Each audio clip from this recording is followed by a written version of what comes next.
There were expectations coming into this season, and they have not been met. The Nittany Lions fall to 3-2 with just an absolutely brutal loss to probably one of the worst Power Four teams in college football in the UCLA Bruins. I expected them to come out and play a lot more inspired football after that loss last week, and I expected the energy to be much higher. I expected these guys to be flying around on both sides of the football, and that was just not the case. For them to get walked down the field the first drive and then give up an onside kick is the opposite of coming out of the gates hot. There's time to bounce back. I would love to see them do that. I would love to see what type of heart, what type of grit that this team has. But time will tell. And if they let this game and they let the Oregon game be the end-all be-all, then this thing could go south extremely quick.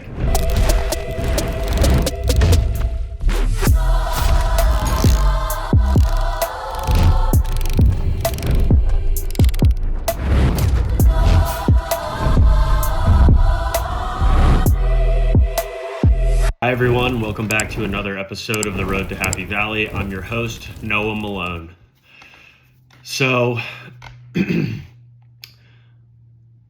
I am just as surprised as everybody else in this fan base and everybody else in college football besides maybe a handful of UCLA fans.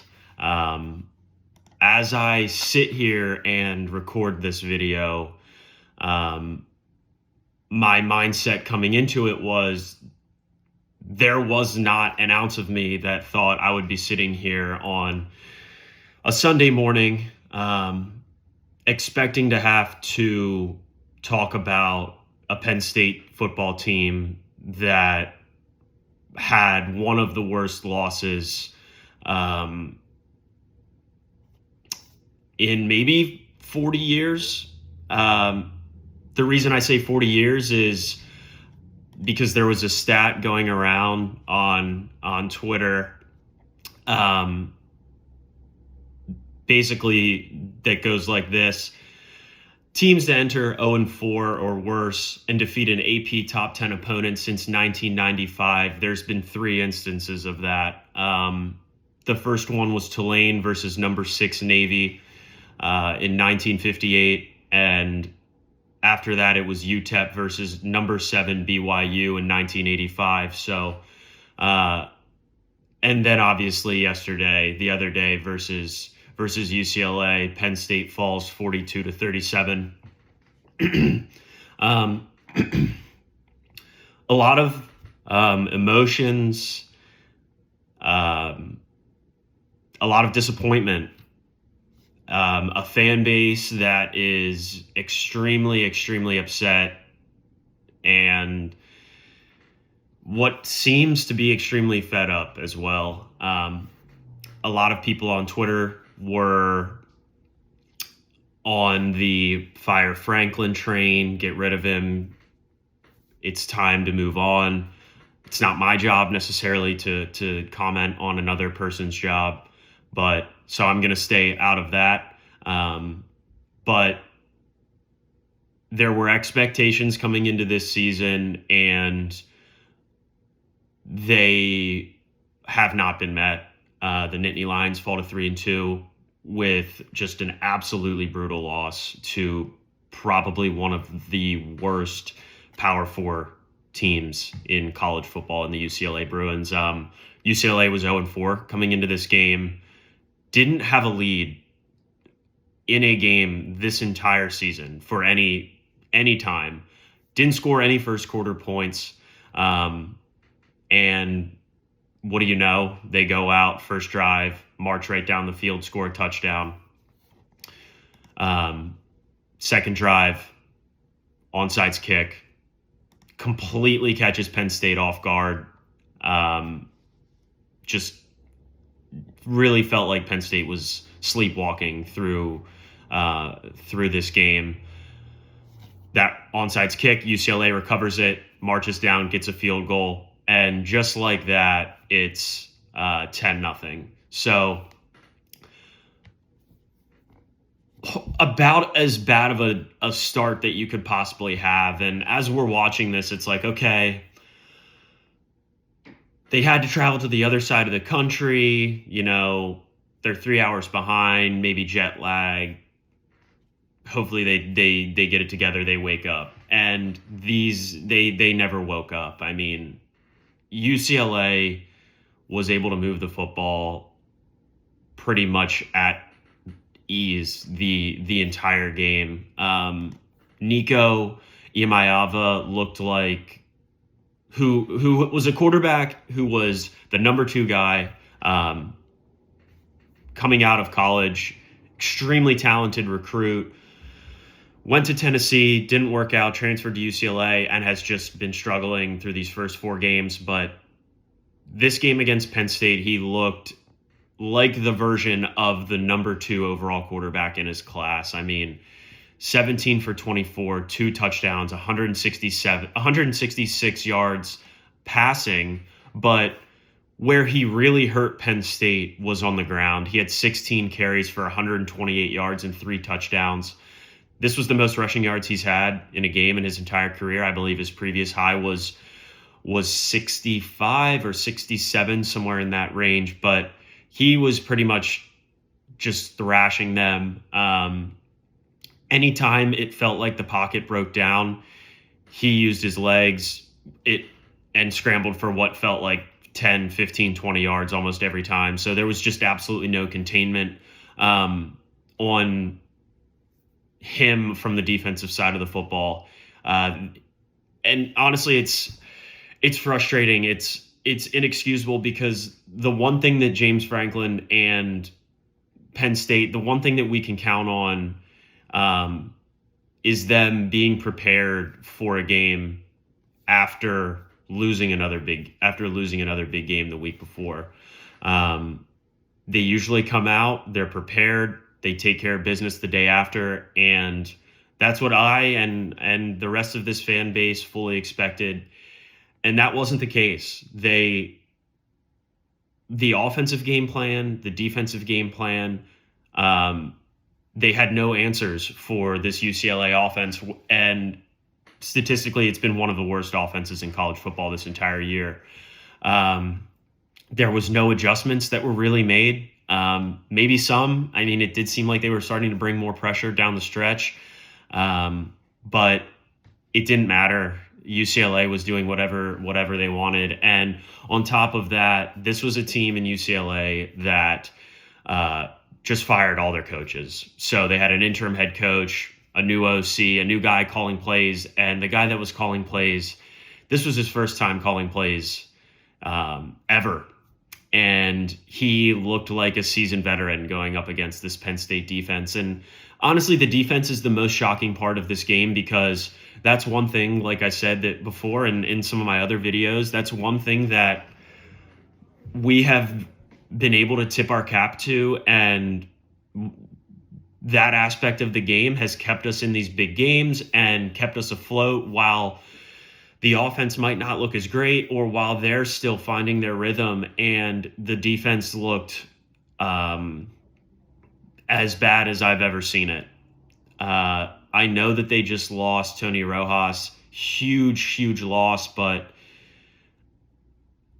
that doesn't take away from the other 10 guys that are on that field that are extremely talented. And if you were watching this game, you probably would have thought that Penn State was the team that was 0-4 coming into it, and that UCLA was the team that was bouncing back after a tough loss, because it just looked uninspired. It did not look like the typical Penn State defense that we have grown to love and grown to rely on the past however many years. So just really disappointed in the effort and in the coaching staff as well. This isn't just all on the players. I think the coaching staff did a horrible job of making sure that these guys were prepared to come into this football game.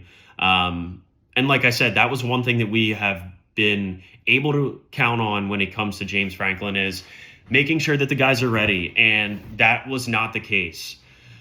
I've laid into the defense enough. They looked horrible, inexcusable out of them. Offensively, it's been the same offense that we've seen all year for the most part. It seems like no adjustments have been made from an offensive standpoint. The play calling still seems to be the play calling is still the same, and they haven't changed anything which is very confusing because things that they have been doing in these first 4 games offensively haven't necessarily been working. There have been bright spots here and there, but the offensive game plan has generally not worked to the standards for these first 5 games. And quite frankly, I don't know if it's going to change at this point, because if there was a game where you want to review your offensive game plan and make some changes, make some adjustments, it would be after a game where you did not look complete for 3 quarters and then finally figured it out in the 4th quarter against Oregon. You would think that you'd be able to go back and review and figure out the things that worked and didn't work and carried them into this football game against UCLA, a much, much lesser opponent, but that didn't happen. The running back situation, Kaytron Allen is an extremely talented player and will have a future in the NFL, but at this point, excuse me, Nick Singleton is an extremely talented running back and will have a career in the NFL. But at this point, Kaytron Allen is the running back that best suits this Penn State offense. And for him to have 8 carries yesterday is not what you want to see. He ran for 6.3 yards a carry. He had 8 rushes for 50 yards and 2 touchdowns. Now, I understand the script of the game forced Penn State to throw the football more because they were behind this entire game. But for one of your best players offensively to only touch the football 8 times is inexcusable. It's not the way that this offense should be run. Kaytron Allen should be getting the football significantly more than 8 times a game. And the run game on top of it, the run game basically consisted of, once they decided to shade away from giving Kaytron the football, it looked a lot like what we saw the first few games of this season. Struggling to get past the line of scrimmage. Drew Aller ran the football well on these scrambles, which he has done a decent job of this season. He had 11 rushes for 78 yards. And he had some nice runs. He had some runs in crucial plays throughout this football game. But you can't rely on your quarterback scrambling to be your run game, especially when we heard all offseason how this was the best offensive line they've had. They have 7 guys that they believe can start on the offensive line. It's potentially too late for some of these changes, but just a very disappointing performance all around from Penn State. And it sucks. There was a lot of expectations going into this season, and those expectations have not been met. So before the game, I put out a thread on Twitter about things that I would be looking out for in the game. So my first one was, what type of energy do they come out of the gate with? And all of these questions, I proposed my own answer and what I expected. So what type of energy do they come out of the game with? I expected them to come out and play a lot more inspired football after that loss last week, and I expected the energy to be much higher. I expected these guys to be flying around on both sides of the football, and that was just not the case. For them to get walked down the field the first drive and then give up an onside kick is the opposite of coming out of the gates hot, coming out of the gates prepared, coming out of the gates with energy. Second, offensively, I was looking for a more simplified approach. They did a lot of things in the first 3 quarters of that Oregon game that I did not care for, but they did some good things in the fourth quarter, and I was really expecting them to build off of that and get the ball to the playmakers. And I don't think they did that. Trevor Pena was phenomenal in the slot at Syracuse, and it didn't really seem like they've been taking advantage of him in the slot here at Penn State.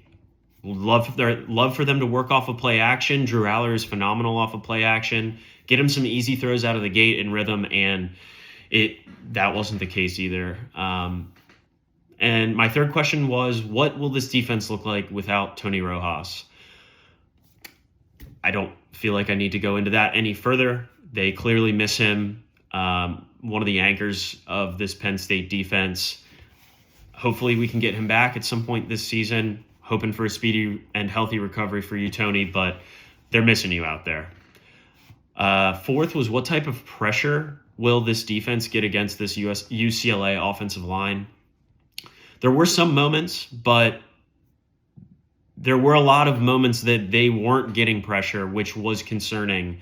They hadn't really generated a ton of pressure without blitzing in those first few games, and they didn't really generate a ton of pressure without blitzing in this one.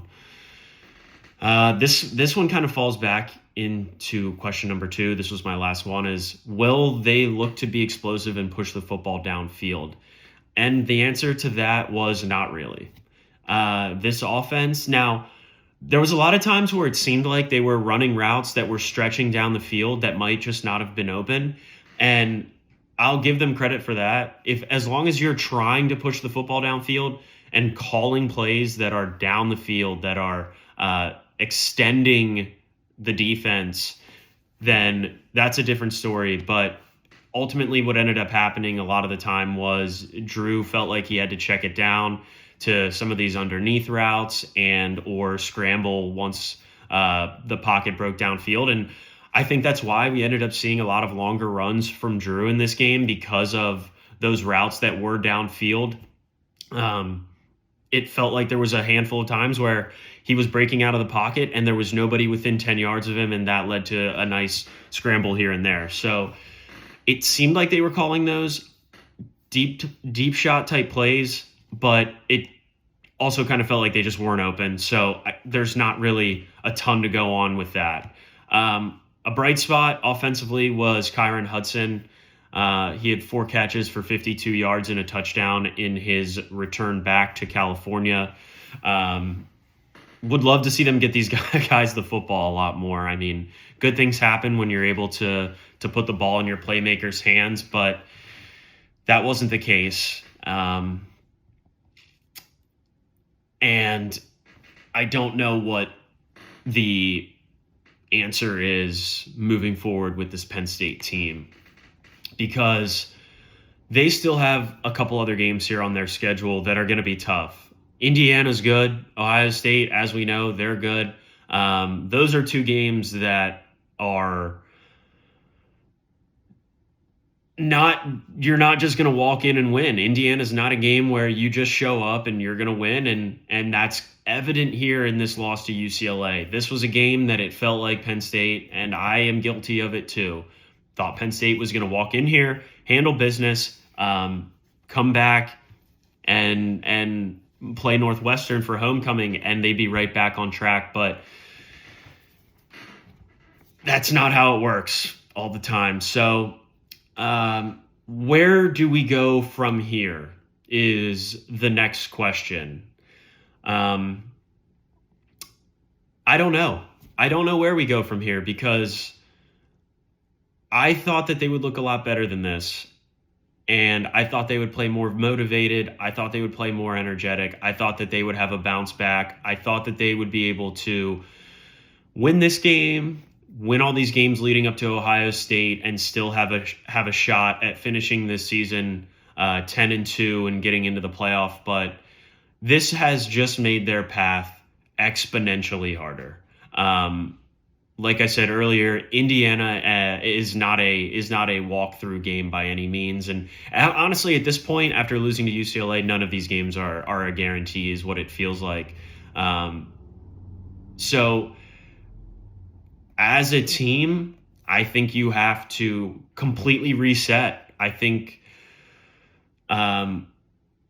you have to take a look in the mirror and really dig deep and figure out how you want this season to end, because you could finish 10-2, but you could also finish 8-4. So there's two paths for this Penn State football team for the rest of this season. I'm hoping they're able to bounce back, but we'll see. I think there is a handful of adjustments that need to be made on the offensive and defensive side of the football before we can seriously consider this team being a playoff team. And I've been pretty brutal and brutally honest with this team, with you guys in this video. But that's what I'm talking about is what this fan base is feeling. There's a lot of people that want changes immediately. I don't think that's going to happen.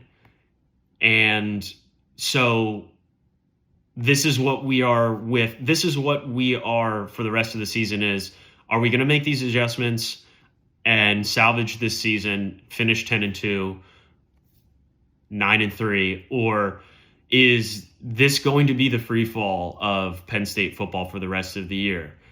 Ultimately, that's up to the coaches and up to the players. It seems, I don't know what it seems like. This has been one of the more difficult videos to film and one of the more difficult days as a Penn State fan, if I'm being brutally honest with you guys. We'll see how things go, but it has been frustrating and disappointing up till this point for this Penn State football team, to say the least. There's time to bounce back. I would love to see them do that. I would love to see what type of heart, what type of grit that this team has.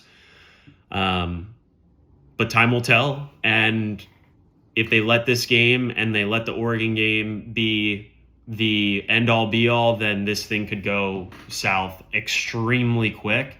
If they take a step back, look in the mirror, they have a chance to recover. I'm hoping that's the path that they take, but we will see. I'll leave it at that for football. I want to get into a brighter note, which is Penn State hockey. The number 5 team in the country faced off against Arizona State out in Tempe this weekend for their season opener. On the bright side, if you're fed up with Penn State football, you can always revert to Penn State hockey. It looks like they should be pretty good this year. When Gavin McKenna decided to commit to Penn State and come play hockey there, that was potentially one of the brightest moments in Penn State athletics. It skyrocketed the trajectory of this hockey team, and with the guys that are returning from last season, plus the addition of Gavin McKenna, the projected number 1 pick in the NHL this upcoming season, we should be in an exciting year for Penn State hockey. So they opened up against number 14 Arizona State this weekend. Friday night, they won 6-3. First period, they took a 2-0 lead. First period, they took a 2-0 lead. Gavin McKenna assisted on the first 2 goals that the Nittany Lions scored. And then second period, little brutal. Arizona State answered with three goals. So going into the third period, it was 3-2. And that's where junior Matt DeMarsico absolutely took over. He had a third period hat trick, game-winning goal, with the sophomore Charlie Serrato registering a career-high 5 points. So They battled back. They ended up winning 6-3. Hat trick from our guy, Matt DeMarsico. Absolutely stellar performance from men's hockey.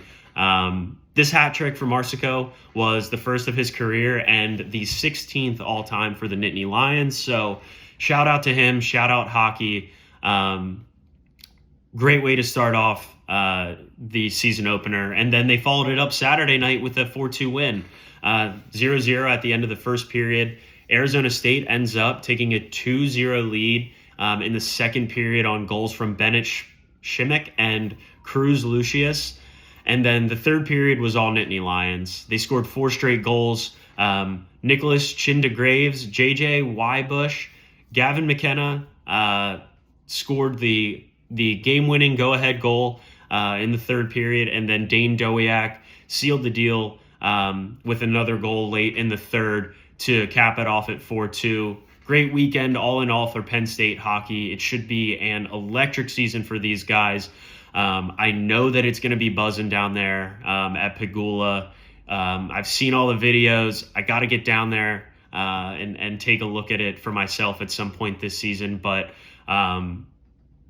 their upcoming schedule, they move on to play Clarkson at home this weekend, Friday, October 9th and 10th. So keep an eye out for that. It's going to be electric in there. It's going to be bumping. This hockey team should be a lot of fun to watch this season. So go out, show your support for those guys. We've got basketball coming right around the corner as well. A lot of fun things, a lot of great times for some of the other Penn State sports on campus. So go out, show your support for all of them. But that wraps up today's show. We are.